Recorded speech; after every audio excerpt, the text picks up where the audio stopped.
thankful that you are here. Thankful for all those who are staying for this next session. We hope that you will also be back at 4 and 5 for those. Awesome content this morning. Thank you, Jason, for that and for guiding us and challenging us, making us think about some of these things. And so I don't want to take up any more of his time, so we're going to let him get started. I think he's going to go from the floor today. Thank you. Appreciate your patience. A lot of times we'll start here with this study of generations, because I think Satan does he's really effective at using technology to divide us, to make us think that, well, they're not like us, right? You're of one generation, and so we have nothing in common. But I hope by the end of our class this morning, you'll see that that's just not the case. My first question for you is, how does technology impact your relationship with other generations? If you walk into a restaurant and you see a group of teenagers all on their phones, what's your first response?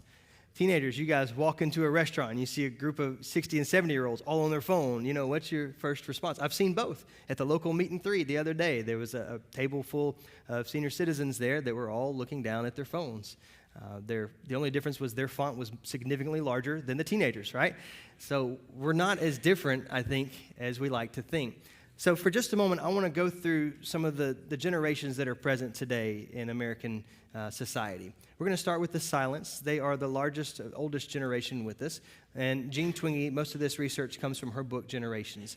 She says, she kind of puts the dates for them between 1925 and 1945.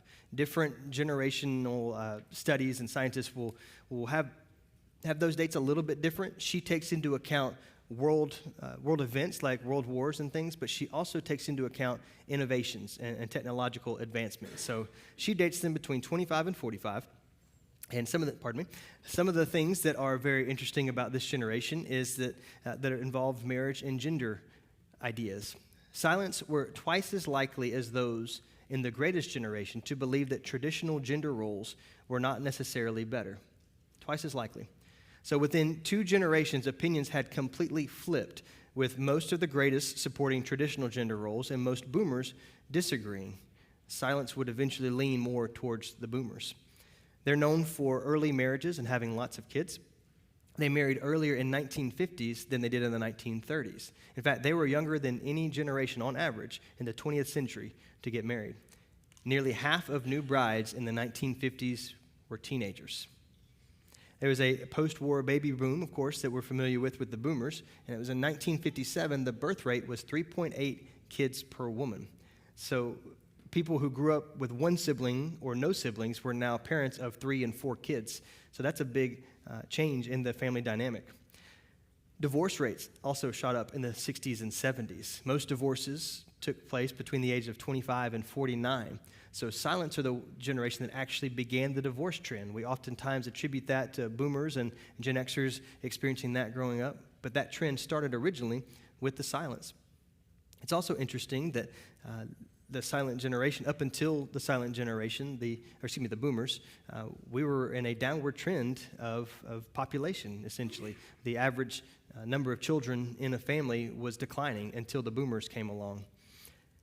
There are some contributing factors to this rise in divorce. Technology was a big part of that. Technology in the home. When you think of things today that we take for granted, home appliances, they were taking some of the homework away from wives and mothers, and therefore they were allowed to go out into the workforce more freely. And so the more equality in the workforce was taking shape, that impacted what was happening at home. Remarriage was very common. 60% of men and 50% of women remarried within 5 years in this generation. You think of people like Elizabeth Taylor and Larry King, both married 8 different times. Johnny Carson married 4 times. What's interesting today is that young couples will live together, not be married, but live together for several years. So the Silents believed in marriage, but a lot of marriages, right? So essentially, it's almost a similar outcome, but perceived differently, right? They believed in marriage over and over and over again. The younger folks today didn't want to have multiple marriages, so they live with a partner for a long time and then eventually may or may not get married.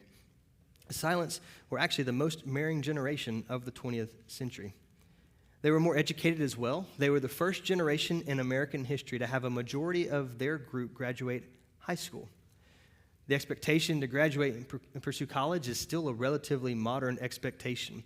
You can no longer, in today's technology economy, in the same way you used to, be able to drop out of school in late elementary school or middle school and go work at the factory and have a 40-year career. We live in a more tech-driven society today. They're also known for being consistent in political power.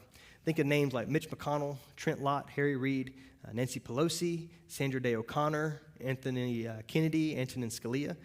Some of these folks have been in political power for 100 years or so? They've been around a long time, right? They have been the major voices that crafting and shaping policy in American culture. What's interesting is we have only had one silent generation president. 5 out of the last 6 have been boomers. Joe Biden was our sole silent generation president. In fact, this last election between Trump and Harris, Trump was actually born in 1946. Harris was born in 1964. Both of them, technically speaking, were members of the boomer generation, even though one was kind of shown to be very, very old, one was shown to be very, very young, the way that they were publicized, right? So it's kind of interesting to see they were actually more alike than I think they would like to admit out loud. They're known as being very stable and very calm and trusting. This has actually made them more vulnerable to online scams later in life. Let's go on to the boomers, the part where I make my case that it's their fault everything's wrong in the world, not the millennials. And I've got the microphone, so here we go. Buckle up. They were born between 1946 and 1964, and they were 21% of the population in America in 2021. Before the baby boom in our country's birth rate had been in decline for almost 200 years, as I mentioned before. They're known for being very comfortable with drug use. There was a big rise in self-focus as they were coming of age. Choice was kind of at the center of the baby boomer experience. You think of things like questioning the military draft, all of the difficulties of the 60s with civil rights as well as Vietnam and all the uproar there. They made the core value of their experience counterculture. Counterculture was that core value and made it mainstream. There was also an increase in mental distress and depression during that time. They had fewer kids, but more divorce. They were also known for breaking traditional rules about sex before marriage. In a nationwide survey, taken in 1967, 85% of U.S. adults reported that premarital sex was wrong. In 1967, that number was 85%. Survey taken just 12 years later, in 1979, that number went from 85% to 37%. So a major shift in public opinion during this time. The sexual revolution of the 60s was really a battle between boomers and the greatest generation, and the boomers overwhelmingly won. They stayed single longer, and that became more acceptable as marriage was no longer a mandate but a choice. This was largely due to the introduction of the birth control pill in the 1960s. And I also tend to point out sometimes that our very first boomer president tried to redefine the word is. If you remember back in the early 90s, President Clinton was caught in an indiscretion. And in one of his hearings, his response was, well, it depends on what your definition of the word is. It's is. Come on, you know. But fast forward to where we are today, and how often do you hear on the news people trying to redefine and change the definition of words? It's not new. It's been around a while. It's also the boomers' fault. The world changed with the rise of the boomers. Just kidding. We all have a hand in this. One of the things that Twinkie points out that I found very interesting is she said when they were children in the 50s and 60s, the country was child-focused. Think of a lot of the television shows at that time. They were very family-oriented. When they were rebellious teens, the nation was roiled by social change in the 1960s. When they were young adults, the culture experienced a fascination with the mystical in the 70s. And they were building careers in the 80s and 90s. The country favored stability and stoking of the economy. By the 2000s, well-off boomers in their 50s and 60s, again, these are her terms, were melding hippie instincts with yuppie ones, finding moral meaning in what they consumed. So as we moved in, especially the 90s, as the economy of our country was sky high and riding kind of carefree for a long time, the idea of materialism really took front and center. Each generation of parents, I feel like, have tried to give their kids what they didn't have growing up. And then as we got into the 90s and into the early 2000s, every generation of kids now had more than their parents did growing up, almost by default. And so we had that shift of reality without changing the philosophy there. The social movement protests of the 60s declined, and they became more individual in the 70s. Google has a book database where they track word usage. The words unique and identity surged in use in American books after 1960s, especially the term identity. And what's one of the most popular buzz terms today still? Identity, right? We just talked about that this morning. Gen X would come after them, and Gen X is one of those generations that are a little bit smaller, and they're bookended by two really loud generations. You've got the boomers on one end, who up to that point were the largest and loudest, and then coming right after Gen X would be the millennials, who would become the largest and loudest of their generation. And for just a moment, right before the silence, we had the greatest generation. If you have multiple siblings, multiple children in your home, what happens if you refer to one over and over again as the greatest sibling? A little bit of a shadow cast, right? Maybe we could go look at Joseph and his wonderful coat of colors and see how that turned out for the sibling rivalry. Not great. Now, that title came from the things they overcame with the Great Depression, World Wars. They did some amazing things, so rightly so. They were held in high esteem. But I do think what happens sometimes is we put groups of people or individuals on this pedestal, and we label them greatest, and so every generation after that will never measure up in some capacity. It creates an identity there, inadvertently sometimes, that's not always the consequence we're actually after. We want people to strive to overcome and to be as resilient as they were, but they're kind of referred to as lesser generations in some ways. So some of these facts, this data shows that we're all still connected. The greatest generation, it wasn't their fault that they were born into the Great Depression, but it was their challenge and their difficulty to navigate, right? For today's youngest, for Gen Alpha and Gen Z, it's not their fault that they were born into the digital age, but it is their challenge. Every generation is born into a world that they did not create, but they have to learn to navigate. And so the rest of us who have contributed to that world have to help them navigate. Gen X, like older millennials, are digital and analog communicators. They were the first generation on the internet. They were the last ones to have a mostly analog childhood. If you think about this, they were the last ones to go through high school without the internet.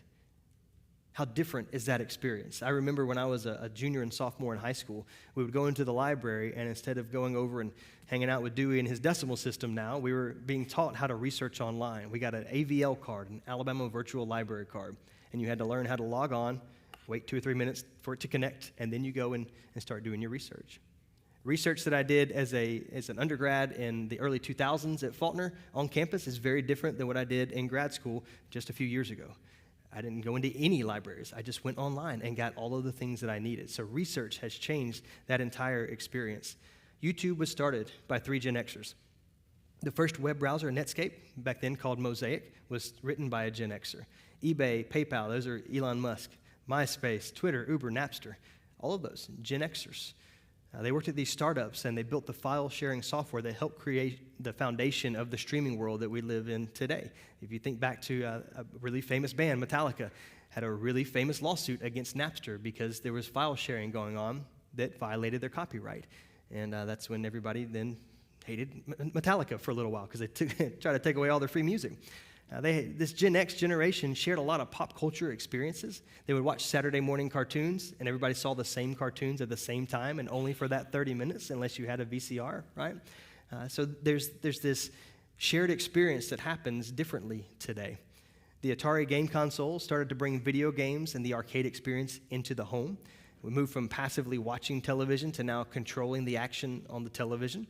There are also children of divorce. Nearly 3 times as many children in 1980 were living with a divorced mom or dad than had in 1960. So just in 20 years, that number was exponential, 3x. Divorced families became normal. Gen X married later than any generation in American history up to that time.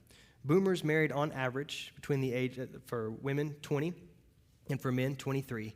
Gen X married on average on the age 25 for women and 27 for men. As of 2023, the median average today for women to first get married has risen to 28, and then for men, that figure is now 30. So there was a lower age for their first sexual experience, but a higher age for the first marriage. So you have a longer time where people are making and breaking these intimate relationships. Having children was no longer tied to marriage, and that's, again, goes back to the 1960s innovation there. Living together became a lot more acceptable. TV shows like Friends played that out. This is a key generational shift that took place here. Only 11% of women aged 19 to 44 among the boomers in silence had lived with an unmarried partner before their first marriage. 11%. By the time Gen X and millennials get around, that number went from 11% to 69% had lived with an unmarried partner before their first marriage. So a major change in American society there. Gen X was the first generation where having divorced parents was considered a very, very normal experience. They had a shorter childhood and a longer adolescence period. So you have the rise and the fall of the latchkey kid. If you remember that term, it was back in the days when a kid would get home from school and either a single parent was working full time or both parents were working out of the home. And so you'd have 1, 2, or 3 hours in the afternoon where you'd walk home from getting off the bus and you get the key from under the mat or under the flower pot. It's amazing there weren't more home invasions back then because the key was always under a mat or a flower pot. And they would be at home taking care of themselves, entertaining themselves for an hour or two in the afternoon. Just something as small as that. You know, schools were late to respond to that. It wasn't until later in the 90s when we had after-school care programs. But that's a lot of identity formation that takes place. Being on your own, taking care of yourself, doing things for yourself. There's some resilience that comes with that. There's probably some trouble you get into, but there's also some learning that comes from that. And that is completely different today. You can't walk up to somebody's doorbell without them seeing you, right? We live in the most surveillance generation of ever today. Now we move on to my people, the great and mighty millennials, who also have some of our own shortcomings. We are among the most planned and wanted generation in American history, and that's largely due to the rise in birth control as well as fertility technology. Relentlessly self-confident is one of the traits that we're known for. We lived through and tried to make sense of the world through 9/11, through the dot-com boom, as well as the housing bubble bursting. After 2000, the year 2000, first singular pronouns began to take off in literature, and there was a decrease in collective pronouns. There's also documentation here. There's actual data where students spent less time doing homework, but grades went up and study time went down. And what that tells us is there's evidence of boosting empty self-esteem. When you have achievement without any kind of difficulty, you do not then cultivate resilience. Turns out you cultivate entitlement and eventually anxiety and depression, because that was the result of some of these trends among millennials. There was this idea of entitlement that really became a core part of their experience growing up. They're known as digital natives, the generation that came of age during the internet as it was advancing. Everything moved online. TheFacebook.com became a thing in 2004. They're highly educated, the first generation in which more than 1 out of 3 had a 4-year degree by their late 20s. Social norms had now shifted to pressuring millennials to go to college. The expectation then was to graduate high school and go to college. They are politically very participatory as adults. They're very active. In 2020, they were more likely to vote liberal Democrat or libertarian than older generations at that stage of their life. For nearly all of the millennials' life, though, America has been completely polarized politically, deadlocked even. These differences make a big impact when elections are determined then by just tiny percentage points. Between 2016 and 2017, there was a big uptick in the polarization of these parties. They're known for very comfortable with marijuana use. By 2020, almost 8 in 10 26 to 40-year-olds, so nearly 80% of 26 to 40-year-olds thought that marijuana should be legal, compared to just 2 in 10 back in the early 1970s. Major tech developments during this time. You've got the internet, of course, front and center. The personal computer, cell phones, social media, all came about as they were coming of age. Gen Z, and admittedly, it sounds really negative. We're going to get into we just talked about some of the ways that Gen Z and Gen Alpha in particular have been impacted in our last session. But they are a large population, large percentage. They're 23% of the U.S. population in 2020. They're known for things like gender fluidity. There's a rise in LGBTQ community among that generation. They're growing up slower. They have a delayed adulthood. As we mentioned before, they're drinking alcohol. They're getting married later in life, having jobs later in life. Milestones and rites of passages have sort of shifted in the timeline compared to others. They're known for restricting speech, interest in both physical and emotional safety. But there's some other trends that are finally now getting some representation in data. Personally, I have found them ready to promote a cause. They are extremely creative. They are very, very, very welcome to being mentored and to having people older than them as a part of their life. The problem is sometimes we don't show up like we need to. But there's some other really, really good news coming, and this information has come out of Europe. Europe is oftentimes a harbinger of what we're going to see among trends here in the United States. In 2018, just 4% of 18 to 24-year-olds said that they attended church at least monthly. Today, that number has risen to 16%. 16 may not seem like a lot, but that's a 4x increase. Young men increasing from 4% to 21%, and young women from 3% to 12%. Gen Z is now the second most likely age group to attend church regularly in Europe, from 3.7 million in 2018 to 5.8 million in 2024, an increase of 56%. That's wonderful news. There's also an interesting trend where Gen Z is returning to orthodoxy, so high church type environments. And I think part of that is because they want more discipline in their life. They want a little bit more structure there. And so these trends are very intriguing, and they show that there is a desire for truth. There is a desire for something deeper than what the digital life has given to them and or their parents. They've seen what's happened to the millennials before them, and they don't want that. They want to learn the crafts. They want to learn how to make actual coffee. They want to learn leather works and trades. Trades are taking off again as well.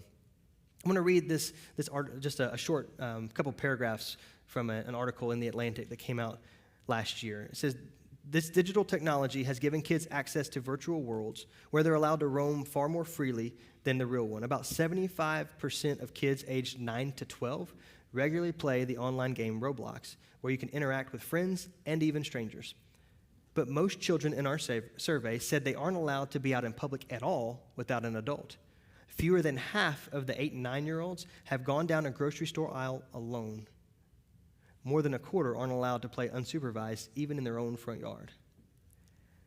Now, at risk of truly identifying myself as an old guy, I remember riding my bike miles through a network of neighborhoods to get to a high school that was nowhere near where my house was, by myself or with friends on a bike. We had no phone. We had no bat signal to throw up in the air. It was a little scary because people in Montgomery can't drive great. But it was a learning experience, and it was a part of our natural childhood that probably ingrained some things in us that I didn't even realize at the time. When parents don't allow their kids to have those experiences today, it's because, in some ways, there's a justified fear. There is a lot out there, and the fact that we have access to more information doesn't always make us even better informed. It just makes us more paranoid. The experience of today's youngest generation is not exclusively their fault. It's the world that they were born into, for good and for struggle, right? For good and for bad. I think there's some differences that we have to change how we perceive those distances. My children are part of Gen Alpha. Right now, they're mostly known for being generally cute, a little aggravating at times, but very industrious and more expensive than I anticipated. But we don't know what the data is going to show, right? We don't know what they'll end up struggling with mightily, because they're growing up in a time that's the post-social media age. It's changing. Social media, as we have known it, is kind of over, that same experience. Legislation is sweeping across the country, one state at a time, school system at a time, where access to social now is limited in ways that it hasn't been in the past. The way they're structured, Facebook is essentially one big advertisement now, right? Different than what we grew up with. We had the tech revolution that we're in the midst of now. Manufacturing today is different. Manufacturing is 6 times the amount it was in 1950, but it uses half the amount of people. And that workforce is likely to continue to drop as AI-powered robots become more and more common. Extended education. You need more education in a knowledge economy than you did in a manufacturing economy. The ability to, like I said, drop out of middle school and have a 40-year career at the local mill, it's not quite the same opportunity that it once was. We've referenced the sexual revolution, the 60s. The birth control pill introduced in 1964 changed the game forever. It broke that link between sexuality, reproduction, and marriage.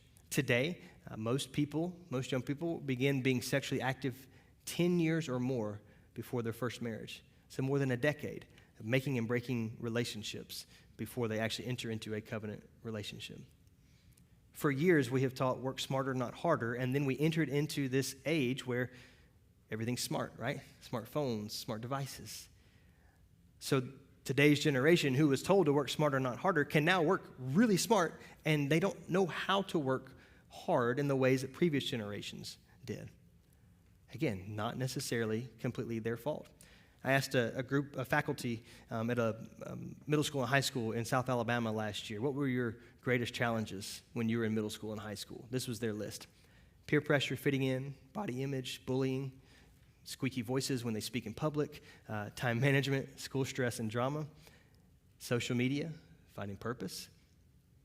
I showed this list to the group of students at chapel, and I said, what did they miss? Nothing. Not a hand went up. This group that answered this initial survey included boomers, Gen Xers, and millennials. Their experience was not that different from the Gen Z and Gen Alpha that were sitting in the audience. We're not that different. At our core, the spiritual desires and struggles that we have, they're identical. They get packaged a little differently sometimes, and the experience is a little bit different, but it's the same pursuit, the same needs, and the same desires. Ecclesiastes tells us there is nothing new under the sun. And it also cautions us to not glorify nostalgia. Let's look back for just a minute. Happy Days. Anybody remember Happy Days? Great TV show, right? Arthur Fonzarelli. Hey! This was a TV show, if you're not familiar, about a young group of young people as opposed to an old group of young people, a group of young people who were coming of age, figuring out relationships and life together, right? Well, when I was growing up, there was this TV show called Dawson's Creek, which was about a group of young people who were coming of age and trying to figure out life and navigate relationships. And here recently, there was this TV show called Outer Banks, which is, well, it's about a group of young people who are coming of age, trying to figure out how to navigate life. We're not that creative, apparently. Right? One had a jukebox, the other two are by bodies of water. That's the novelty of it. My point is, the more things change, the more they stay the same, right? You kind of heard that before. Maybe this was Riz in the 1980s. This guy's not allowed on a single youth trip. Those shorts are way too short. Not a chance. No, sir. Good day to you, sir. Go back home. All right? I don't blame Tom Selleck. His mustache was flawless. I blame the movie Maverick for setting us back about 30 years in men's grooming.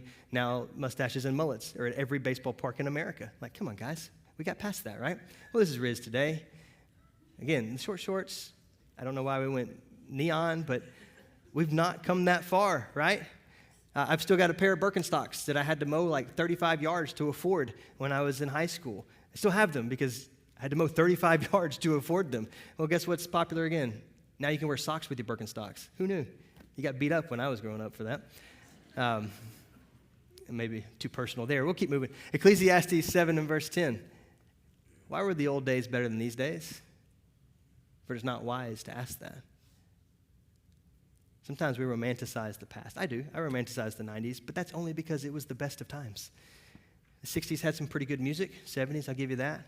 90s, music got weird, but it was fun because it was my coming of age. That's why it's the best. That's why it's my favorite. And the Braves were good then, that one year. We all do that, though, right? We romanticize things about the past. How many Bible studies, how many sermon series have you had on Ecclesiastes 7:10? I think there's some danger in how we romanticize the past. It may have been great, but if we made a list of the struggles, they'd probably be about the same, right? You might tell me what this is a picture of? Vietnam. I spoke at a church recently, and there's a gentleman on the front row, and he said Vietnam, and he had his Vietnam hat, his veteran hat right there. So thank you for your service, and welcome home. I asked him, you know why I learned about Vietnam, where I learned the most about Vietnam? Forrest Gump. And then every now and then NBC would have that docu-series on the 60s. I watched a lot of History Channel, but I learned it from, at best, a textbook. Most likely more I learned from Hollywood. For me, Vietnam was history. And I actually enjoy history, but it doesn't impact me the same. I was sitting in Miss Barnaby's computer class. My best friend Ashton Kimbrough was sitting next to me. We were working on our morning assignment, and all of a sudden she pipes up and says, "Oh no!" That actually sounds exactly like her voice, by the way. You just got to trust me. Said, a plane hit the Twin Towers. And we said, "Oh man, what are the Twin Towers?" I thought the Twin Towers at that point was David Robinson and Tim Duncan from the San Antonio Spurs. Turns out there's this thing called the World Trade Center that I had seen in movies and TV shows on the skyline of Manhattan. I didn't know what it was. I can walk you through every moment of that day. That afternoon, my mom and I went downtown Montgomery to different hotels because that's where all the newspaper stands were, USA Today. We tried to get all the major ones. We knew this was history in the making. We knew it was happening. To this day, if I hear Where Were You When the World Stopped Turning or any other music that was made around this time, I get goosebumps. We're coming up on the 25th year anniversary of 9/11 in just a couple weeks. The world changed completely, how we do life. For me, this is a memory. But when I talk to my kids about 9/11, this is what they see. Now, 9/11 became even more personal. I didn't realize it at the time. There was a gentleman who walked underneath, I believe, Tower 1 that morning before the planes hit. He was sitting in a conference room at a meeting, heard a boom, and the fire alarm went off, so they left. They were thinking that it was a fire drill, basically. So he left his coat, left his wallet, everything. He and all his coworkers, they end up making their way to Battery Park, being pressed up against the rail, watching people jump into the Hudson, realizing, oh, we're not going back in there. Something is horribly wrong. Had no money, no way to get home, no way to call his wife. A stranger gives him a $100 bill, and the next day he's eventually able to get on a train and make his way back to Huntsville, Alabama. That gentleman is today my father-in-law. So 9/11 has a big impact on our family. My wife and I went to Ground Zero, to the memorial, several years ago, and I found it very interesting, very solemn, went back to all of those goosebumps moments. I looked over, and my wife was crying, borderline sobbing. And she's not an open sobber. And then it hit me. Oh, this has a different feel for her. When you talk about your memory to someone younger or older, and to them it's just history, that's why there's a disconnect. It's not because it's any less valuable or it didn't actually happen. It's because they don't relate to it the way that you do. So when you guys are talking to these older folks in your life, and you say, what was life like when you were in high school? And they start to get flustered because they talk about their first kiss, or they talk about their first car, or they talk about whatever. It's because for them it's still memories, even though for you it's history. Don't devalue that. And for those of us who are older, who have a larger collection of memories that other people call history, we have to be patient, and we have to be involved in younger generations' lives in a way that they want to listen and they want to learn. You know how you can do that really well? Everybody loves lunch. People say breakfast is the most important meal of the day. That's wrong. Lunch. Because if you take somebody to lunch, especially if you buy their lunch, they'll listen to you. They'll give you the time of day. And here's what they do. They start to share. And you know what else? When you show up at that ball game or at that recital, and you're not their parent, you're not their youth minister. You don't have to be there, but you choose to be there. And you show a regular, consistent interest in their life. You know the one thing you have to do to have an impact on a child? You just got to show up. Over and over and over again. It doesn't have to be fancy. You don't have to be rich. You just got to be present. So then when you do speak of your memories, even if it is history to them, now there's a connection to that. And now they're more receptive to the lesson being taught in that moment. Hear, O Israel, you're going to put God's word all over your house. Israel, when you cross the Jordan, you're going to make a monument so that when your children and when your children's children ask, what's that all about? When you walk into downtown Manhattan, Ground Zero, and they see this massive, what happened here, Dad? I'm glad you asked, let me tell you, because it changed the world. When we sit here and we focus on the cross week in and week out, tell me, Dad, what happened there? That's the purpose of a memorial, right? It's so that that moment in time that's significant and has importance doesn't just stay in that moment in time. So that history doesn't just stay in a textbook or on an online blog or article or a documentary that's never going to be seen again. The life lesson continues from one generation to the next, to the next, to the next. We talk about the things that have happened in our life. Why is it important that we start talking about generations and acknowledge our differences? Well, it's because we all have to listen to each other because that's the way God designed it, right? It's because we have all sinned and fallen short of the glory of God. We need each other. We need the experiences from one generation to the next. If you don't believe me, believe Paul. Turn to 1 Corinthians chapter 12. If you don't believe Paul, then that's on you, my man. 1 Corinthians chapter 12. I think if Paul maybe were here with us today, he might tweak his language just a little bit here. In 1 Corinthians 12, let's start in verse 12. It says, "For just as the body is one and has many members, and all the members of the body, though many, are one body, so it is with Christ. For in one Spirit we were all baptized into one body, Jews or Greeks, slaves or free. We're all made to drink of one Spirit. The body does not consist of one member, but of many.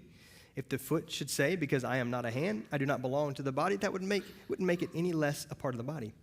And if the ear should say, because I am not an eye, I do not belong to the body, that would not make it any less a part of the body. If the whole body were an eye, where would the sense of hearing be the sense of hearing? If the whole body were an ear, where would be the sense of smell? But as it is, God arranged the members of the body, each one of them, as he chose. If all were a single member, where would the body be? As it is, there are many parts, yet one body." So perhaps today Paul would say, the millennial cannot say to the boomer, "I have no need of you." Nor can the silent say to the Gen Xer or the Gen Zer, "I have no need of you." And it's not just because when I put my phone in Portuguese on accident, I need you to help me get it back into English. It's because I need to understand your value in my life, and you need to understand my value in your life. But if we don't ever stop and listen, if we just see, oh, they're on their device, so they're not like us. That's Kendrick Lamar talking. That's not the gospel, right? We are more alike. We are so much more alike than Satan wants us to think. Because if he gets us thinking and believing that lie that we're just completely different, then we have no time for one another. People that are just completely different from you, there's no interest there. We don't have any commonalities. That is a lie. That is not the life that we were intended to live, and that is certainly not the way God intended for his kingdom to operate. And then lastly, of course, it's just Romans 3:23, very simple. "For all have sinned, for all of us fall short of the glory of God." Since we all fall short, we're all also shaped by technology. You may consider yourself a non-tech person. I'm sorry, God has a sense of humor. He still chose you to live and be a citizen of the digital age. And so it's worthwhile for us to understand the technology in our lives a little better, to understand the technology that another generation is really comfortable with, even if you're not, so that you can then use that as leverage to connect and to guard against Satan using that as leverage to divide. That is our purpose. Our purpose in this life, I want to be very clear, is exclusively spiritual in nature. All of the physical parts of our life point to the spiritual. All of the physical parts of our life are used to elevate and point people to God, right? If we think the stuff in our life is important, it takes about a 3-second tornado for you to realize very quickly that you cannot tie your identity, you cannot tie deeply your value and your purpose to your stuff. It was never meant to be that way. Even under the old law, all the physical components of the law pointed to Christ. He is our fulfillment for everybody. And so in this digital landscape, how do you use your technology? How are you reaching out and connecting with other people that are like you? How are you reaching out and connecting to other people that are related to you? And how are you reaching out and connecting to those people that you get nothing in return? Right? I think Jesus may have spoken a parable about that. How do you use it to find people who are not like you? Does Sunday morning and Wednesday night gatherings, do they just stay in this room, in this building? Or can we now amplify those things?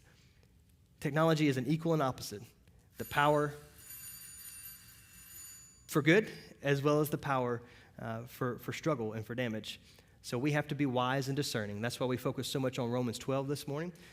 And that's why we focus so much on each other in this session, is so that we can see the value in one another. And then take a look at the tools we have in our toolbox. How do we best use those?